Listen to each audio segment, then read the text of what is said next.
Go. He threw it through my legs and laid it up. But I looked at Bernie Bickerstaff as my coach, and he said, "Time." Phil Jackson says, 3D, come here. So you really want to play? I said, yeah, coach, I think I got another year left. What you going home? Come on. And the next morning we had an 11 o'clock shoot around. And so I got up early, like I always do, ate some breakfast, and now I'm laying by the pool. You know, the sun is out. And you know, I'm timing myself waiting to go to the bus.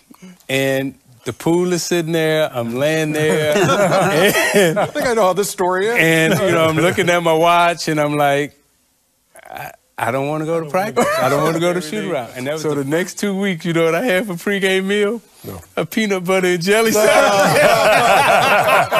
I remember getting my last peanut butter and jelly sandwich saying, damn, I know. She said, I'm retiring too.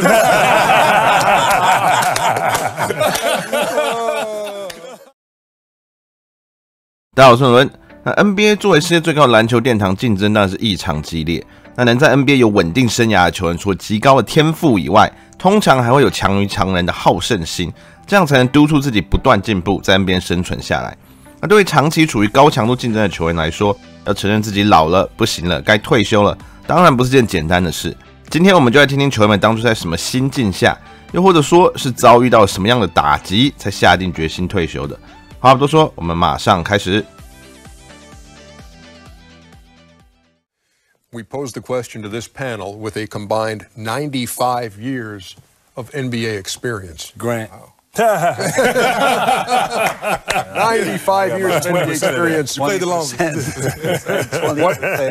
What was the moment that you knew it was over, Grant? Oh, wow. For me, last year, Game 5, Memphis, haven't played the whole series, probably didn't play the 10 games going into the playoffs. I'm all excited. I think I'm going to play. I'm going in layup line, trying to keep up with the young guys dunking in layup line. And at the end of the game, I didn't play, but my knee's hurting.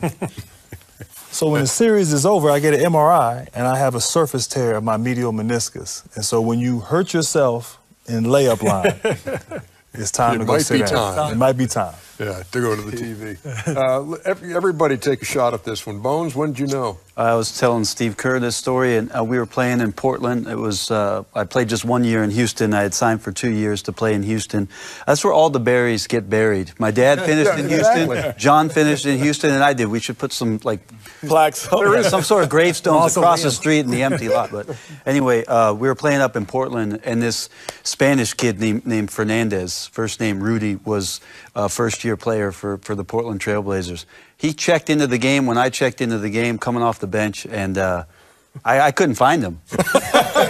Honestly, I couldn't find it. He was running around, and I was like, man, I used to do that. I used to run like that, and I could not catch Rudy Fernandez, and at that time, I seriously considered it might be time. Yes, Rudy Fernandez. Thank you, Rudy Fernandez. The Spanish. How about Ole. Guy with Jamal Crawford threw it through my legs. Oh, it's time to quit. I remember that. It's time to quit. I've seen that. You remember that? Yeah. This sounds like... This one winds down. Another possession.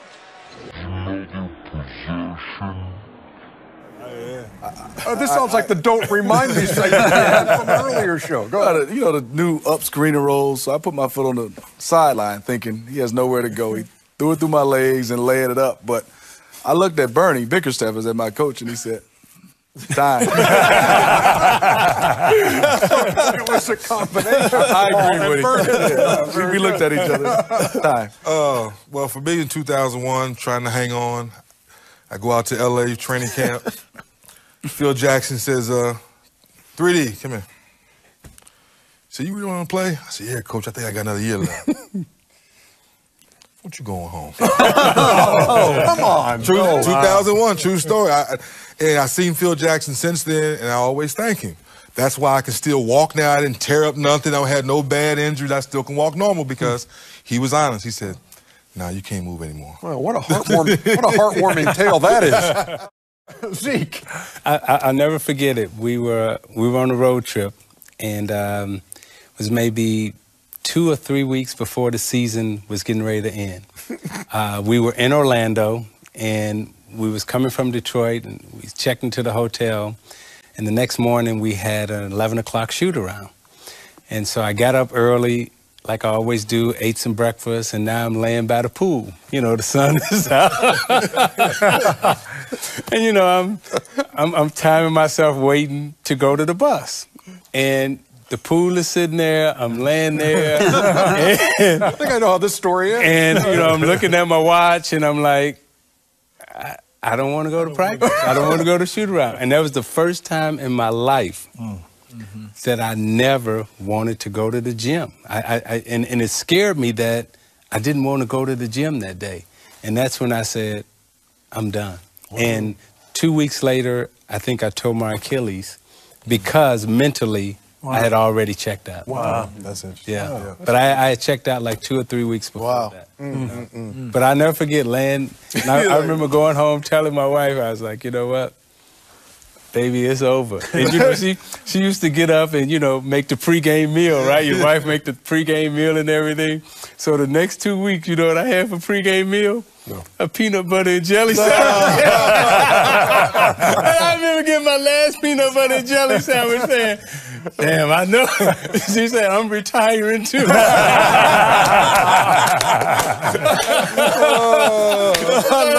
said, I'm retiring too. All right, Kenny, you're up. I don't know if I can top that one, but I'll tell you, it's you know, I've said it before. It's like it's two episodes actually. The first is, you know, you're a young player, you get a steal. You take that, like Isaiah said earlier, and Grant, you take a picture to see where everybody is, and then you take off. And when you take that picture when you're young and you get that steal, you see everybody like, they like this. Then when you're getting older and you turn around and take that picture and you see everyone like, you're like, oh, they think they can catch me. Oh, it's time to retire right now. So that was my record. But the confirmation is when, two things. You look at guys who can't play, and you're in there in the game, and you can't guard them. And you sit back and like an analyst and you go, he can't play. You get in the game, and they just keep going around. You get back and say, he can't play. He's like, no, wait, you can't play. And last. All right, Steve. I knew it was over when my last 2 seasons, I had to take Vioxx in order to actually be able to play. Anti-inflammatory. Anti-inflammatory, okay. But I realized quickly. What color is that pill? I thought you said something else too. I was like, I had to take. No, I was like, Vioxx. Vioxx. It's no longer. You got to play that way too. Well, that way too. It's no longer on the shelf. Okay, because I think kidneys or whatever. Heart issue. But I would take it for a week, and then I'd get off it for a week, and it was literally like night and day how my body would feel. And I realized Vioxx was actually a PED at the time. So, I mean, it should be. Yeah. It was not technically, but I'm doing this experiment. I'm like, I can still play when I'm taking this pill, and when I don't, I can't move. My body can't move. That's how I was. I was on the Vioxx too. That stuff was great. I wish it was still out there. I need some now. Hey, the blue triangle pills, right? Yeah. Do you remember DMSO? No. Oh, yeah. We had Indocin. We had Epperson. Indocin and Vioxx. DMSO was the horse drug. Yeah. Yeah. They gave that y'all? Well, no. No wonder y'all watch it. No.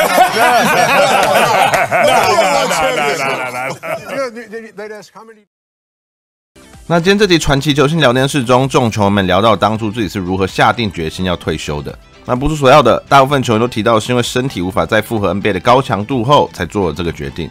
那我自己就觉得，对于运动员来说，要下这个决定真的是非常的艰难。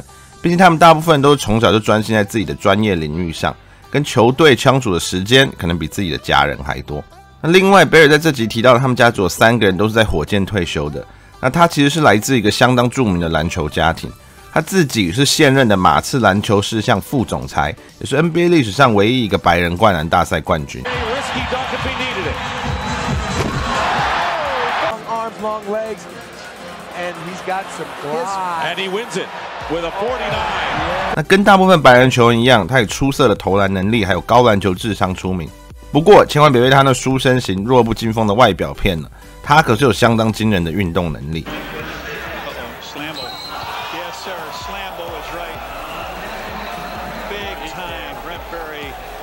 He just threw that down. Watch this. This guy was a former slam dunk champion. Up he goes, catches it one hand, and wow. I'll help you, Nell. 他原生家庭总共有5个男孩子，5个最终都成为了职业篮球员。那他自己是排名第3，他跟二哥 John Barry、4弟 Drew Barry 总共打了32年的 NBA。而这3兄弟中，又有一跟马刺拿过2次冠军，生涯长达14年的 Brent Barry 最为成功。不过呢，虽然5个孩子发展的都不错，这个家族最厉害的还是老爸，以由下往上的罚球姿势闻名的前勇士球员、名人堂成员 Rick Barry。那老爸 Barry 呢，我认为是历史上最被低估的球员之一。他是篮球史上唯一一个曾经在 NCAA、ABA 还有 NBA 都拿过得分王的球员。虽然他只打过 NBA 冠军赛2次，总场数只有10场，样本有点小，但他在 NBA 冠军赛的平均得分高达 36.3 分，为历史第一。